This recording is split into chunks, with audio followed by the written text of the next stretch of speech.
All right, welcome back. And now we're going to finish up chapter 6 with section D, and it's all about statistical inference. Okay, so this is where we basically come to the conclusion of what we do in statistics, right? Which is the inference part. We're going to use everything we've learned to infer something about the population parameters. So we're first going to talk about statistical significance. A set of measurements or observations in a statistical study is said to be statistically significant if it is unlikely to have occurred by chance. So that's going to be our litmus test. We're going to say, okay, what is the likelihood that this just happened by coincidence, by random chance? If that probability is low by a certain amount, below a certain amount, let's say, then we will say, okay, we're going to conclude that this is statistically significant. If it's not, then we would just say, you know what, this is not statistically significant. Okay, so, but that's what we mean. Now, common levels of significance are at two levels that we're going to talk about: 0.05 level and the 0.01 level. So what the 0.05 level means, it says, hey, if the probability of an observed difference occurring by chance is 1 in 20 or less. Okay, so that 1 in 20 is where we get the 0.05 from. Okay, so if there is a 1 in 20 chance or less of something happening by chance, then we're going to say it's significant at a 0.05 level. If we use the 0.01 level, which is the same as 1 in 100, so if the probability of an observed difference occurring by chance is 1 in 100 or less, then we would say, nope, we're going to say it's statistically significant, right? So that's what we mean by the 0.05 and the 0.01 level of significance. Okay, now we're going to look at this example here and let's discuss it. Okay, so are the events statistically significant? Okay, so A is a Major League Baseball team with the worst win-loss record defeats the team with the best record. Is that statistically significant? The answer is, what do you think? Yes or no?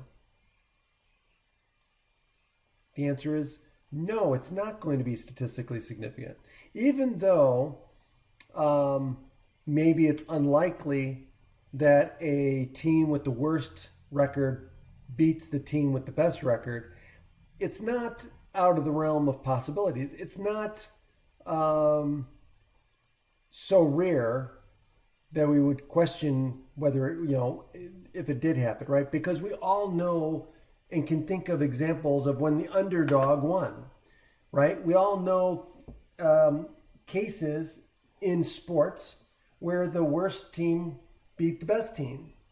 Okay, so it's I wouldn't say that that's statistically significant. Now, B says in terms of the global average temperature, the 16 years from 2001 to 2016 were 16 of the 17 hottest years on record since 1880. Okay, so we had a 16-year streak where the average temperature, the temperatures of those 16 years was higher than the global average.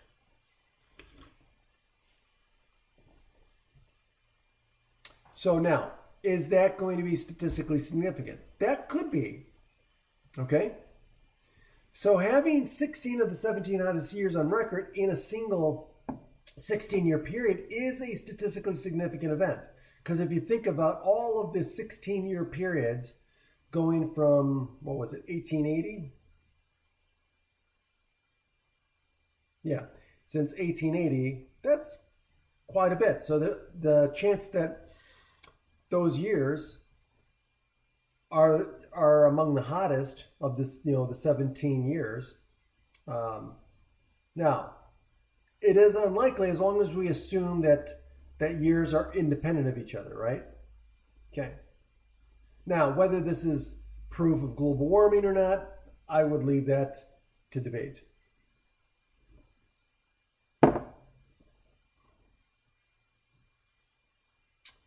Okay, so now here's another example. It says a researcher conducts a double-blind experiment that tests whether a new herbal formula is effective in preventing colds.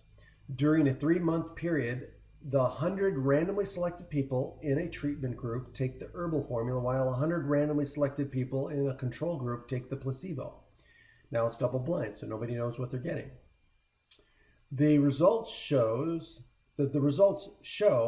that 30 people in the treatment group get colds compared to 32 people in the control group. Can we conclude that the herbal formula is effective in preventing colds? Well, what's the difference between the two groups?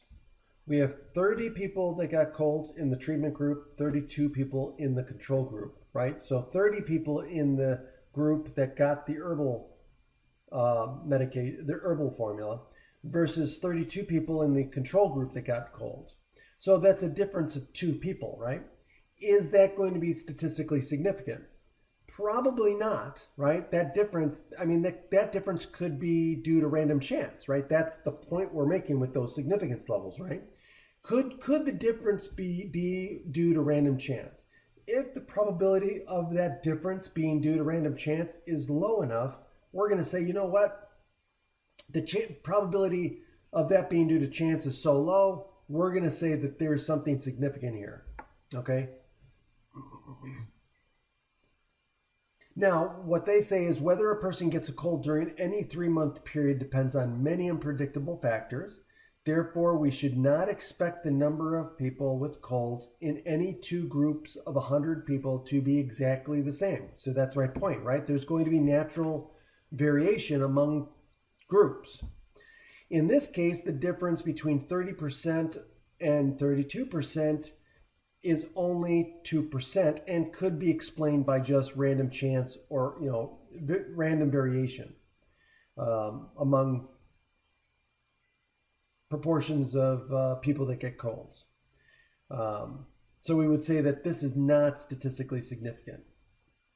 Okay, and we should not conclude that the herbal formula or remedy is better than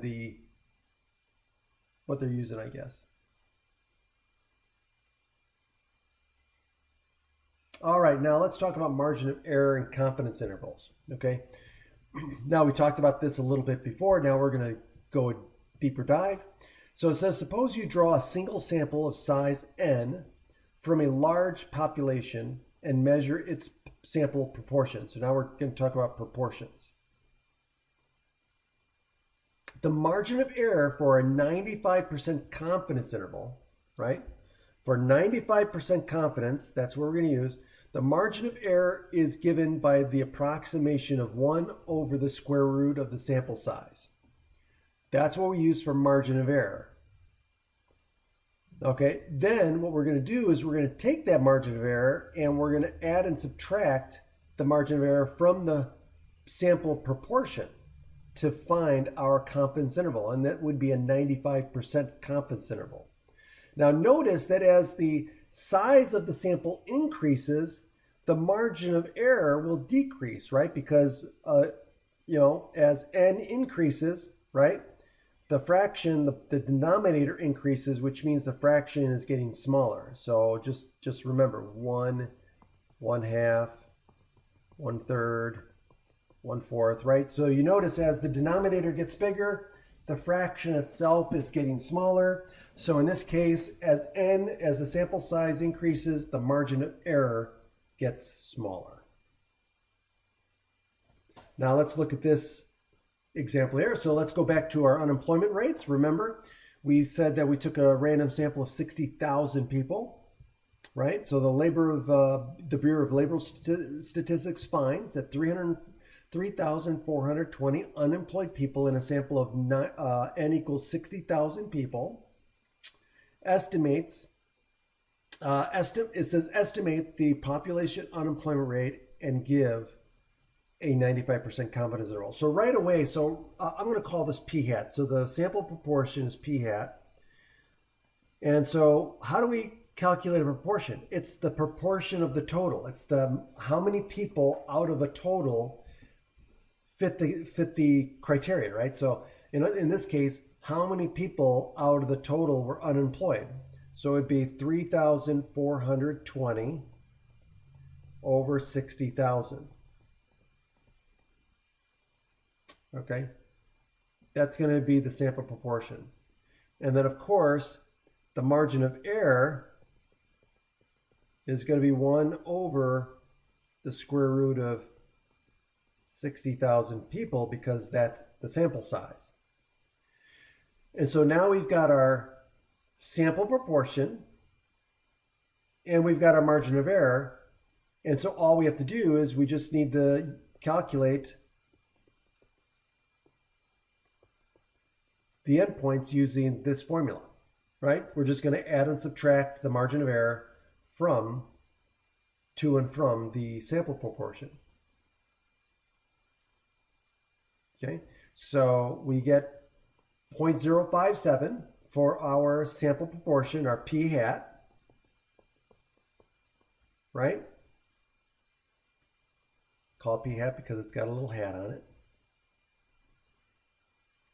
All right, so now our margin of error is approximately 0.004. So now to get our left endpoint, what are we going to do? We're going to take 0.057 and we're going to subtract off 0.004, which gives us 0.053. That's the left endpoint. Now to get the right endpoint, we're going to add 0.004. And so when we add 0.004, we get 0.061. And that is our 95% confidence interval for the proportion of people who are unemployed. And of course, we write this as a percentage because it's always easier to write things as a percentage. So our unemployment rate would be somewhere, our true unemployment rate, so would be between these two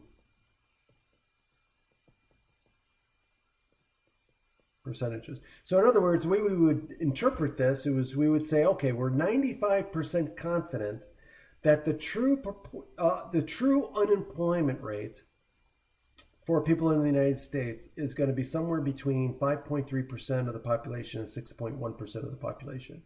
Okay, now we don't know what it is, but we're 95% confident that it's in there somewhere.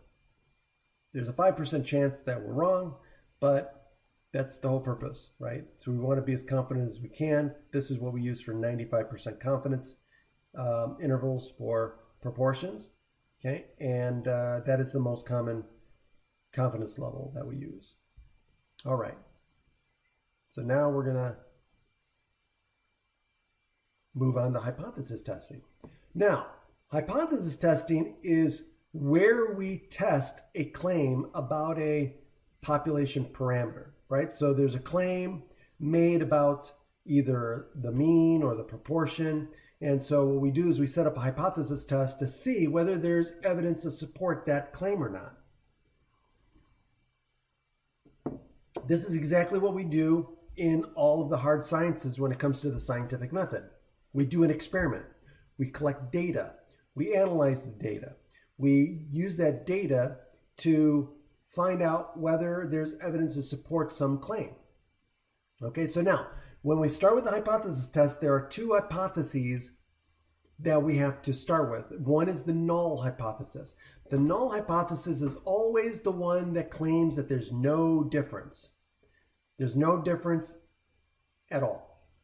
Okay, that's the null. Okay, so in other words, when we're comparing two values, we're comparing a claimed value, and we're going to say, hey, we're going to start with the assumption that, you know what, there's no difference between the value. Okay?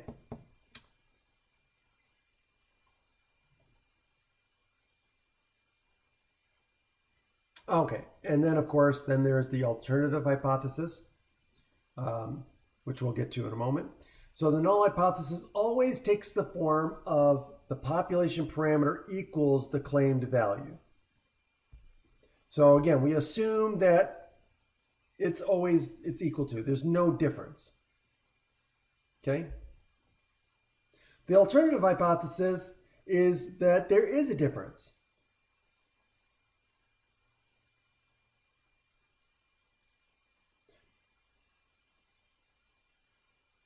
Okay? And of course, the idea is that we're looking for a significant difference. It could be less than, it could be greater than, or it could be not equal to. Now, what are the different outcomes for the hypothesis test? Well, we could reject the null hypothesis. That means that we have evidence to support the alternative hypothesis. So if we reject the null, that means that we have strong evidence that supports the alternative hypothesis. If we fail to reject the null hypothesis, that means we lack sufficient evidence to support the alternative hypothesis. Okay, notice how both of those result in either rejecting or not rejecting the null hypothesis. Because remember, so in one thing that you want to keep in mind is that we always assume the null is true. Whenever we're doing a hypothesis test, we start with an assumption. We have to start with an assumption. The assumption we always start with is, let's assume the null is true at the beginning. As we go through this process, we're going to assume the null is true for the sake of doing this test. And then we're going to look at the evidence, we're going to look at the data and see if there's enough evidence to reject that assumption or if we fail to reject that assumption. If we reject that assumption, we're saying that there's enough evidence to support the alternative.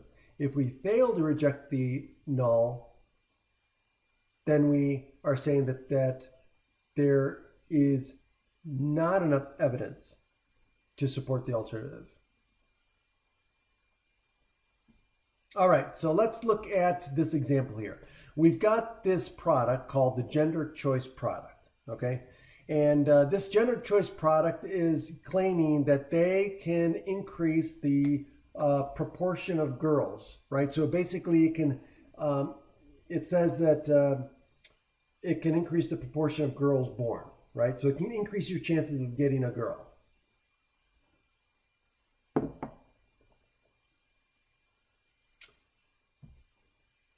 Now, recall that the null hypothesis states that the proportion of baby girls is expected to be 50%, right? So under normal circumstances, it's a 50-50, right? So the proportion is 50-50. So in the beginning, we're going to assume that there's no difference between the gender choice product and just what we expect things to be, which is 50-50. So we're going to assume that there's no difference, that the product really doesn't work, right? In this case, that's what we translated, right? So we're going to assume that there's no difference, meaning that we're going to assume that with the gender choice product, that the proportion of girls is equal to 50%. That it really doesn't increase, right? The alternative is going to be that the proportion of girls is greater than 50%. So here are the different outcomes that we can have. One, we could reject the null hypothesis, right? So we haven't done any testing. We're just kind of thinking our way through this and say, okay, what are the possible outcomes? One is we can reject the null hypothesis and accept the alternative hypothesis. In this case, we would conclude that the percentage of baby girls is greater than 50% for people who use the gender choice product, and that product actually works. So that's one outcome of the hypothesis test. Another outcome is that we can decide not to reject the null hypothesis, and this would mean that there are no grounds for doubting the null hypothesis. We have found no reason to reject the null hypothesis, which is what we're assuming to be true. And so this means that there's not enough evidence to support the alternative, which means that there's not enough evidence to support that the gender choice product works. That it actually does, that there's no evidence to support that it actually increases the proportion of girls significantly greater than 50%.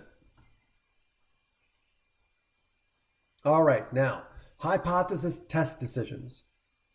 So what we do is when we're making our test decisions and we're actually going through the hypothesis test, what we're doing is we're comparing the actual sample result, right? We gather a sample, we calculate our mean or our proportion, we take that sample statistic, and we're going to compare that result to the result expected if the null hypothesis was indeed true. If the chance of a sample result is at least as extreme as the observed result, right? So in other words, we're looking for a probability. If the probability of getting the sample result was at least as extreme or more extreme than the result that we got, if that probability is less than 1 in 100, so in other words, a 0.01 level of significance, then we would say that there's strong evidence to reject the null. If that chance is 1 in 20 or 0.05, then we would say that there is a moderate evidence. There's moderate evidence to reject the null hypothesis. In either case, you would reject. Okay, so it just depends on what level you're given, 0.01 or 0.05. And then, of course, if you're greater than 1 in 20, then we would say that there is no significant difference and we would fail to reject the null. Okay, those are the criteria for rejecting, right? So we're either going to reject at a 0.01 level, we're either going to reject at a 0.05 level, or we fail to reject. And that would mean that there's no evidence. So at the greater than 1 in 20 would mean there's no sufficient evidence to reject the null hypothesis. All right, so let's look at this example here. So we're going to look at birth weight significance. So it says a county health official believes that the mean birth weight of male babies at a local hospital is greater than the national average of 3.39 kilograms. So what do? They take a random sample of 145 male babies born at that hospital, and they find that the mean birth weight of those 145 male babies is 3.61 kilograms.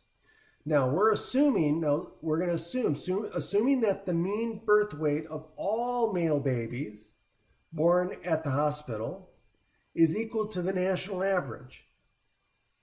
Okay, so we're going to assume that all male babies born at that hospital is equal to the national average. So the national average is 3.39. Okay, this health official says that these babies are above average, are greater than the national average. Okay, so we collect data, we calculated the mean birth weight, and now we're going to test to see whether this mean birth weight is significantly higher or different from what we would expect it to be under normal, the national average, right? So now, a calculation shows that the probability of selecting a sample with a mean birth weight of 3.61 kilograms, right?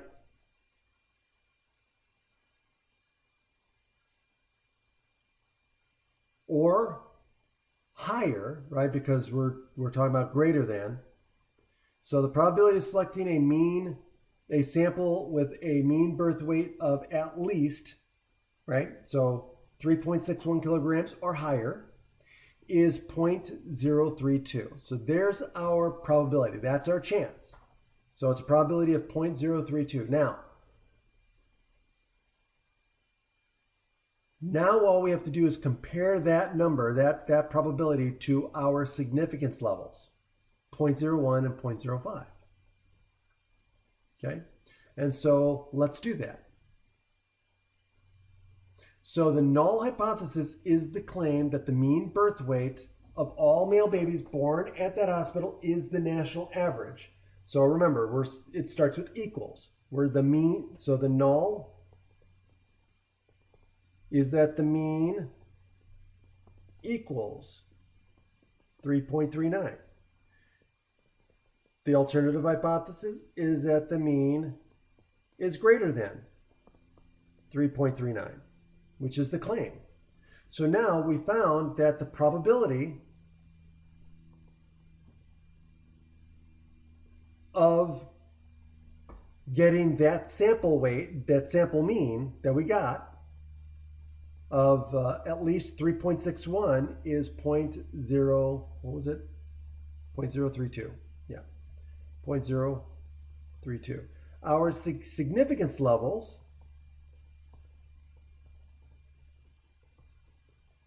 are either 0.01 or 0.05. Now remember, our rule for rejecting the null is it's either got to be less than our probability, right? Our probability of getting the sample mean or more extreme. If that probability is less than 0.01, then we have a strong evidence to reject the nulls. If it's less than 0.05, we have moderate evidence to reject the null. Okay, so this falls at, so our probability here is 0.032, which is less than 0.05, but it's not less than 0.01. So what we would say is that there's moderate evidence to reject the null at the 0.05 level of significance, okay? Which means that there's reason to believe that the alternative hypothesis, there's evidence to support the alternative hypothesis, which is that the mean birth weight is indeed greater than the national average of 3.39 kilograms. Okay, so here we go.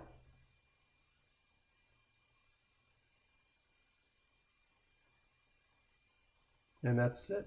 Yep. So other than that, again, make sure that you're watching the other videos. There are other videos that you can watch. Again, you can always go to the different tools in my math lab. There's the seeing other examples. There's other videos that are connected with every single section. So you can watch other videos. If these videos are not as helpful, there's other videos you can watch. You can reach out to the tutoring center to get help from a tutor one-on-one or in a small group. And you can also reach out to me for any help with anything that you're struggling with. And I'll help you the best as I can.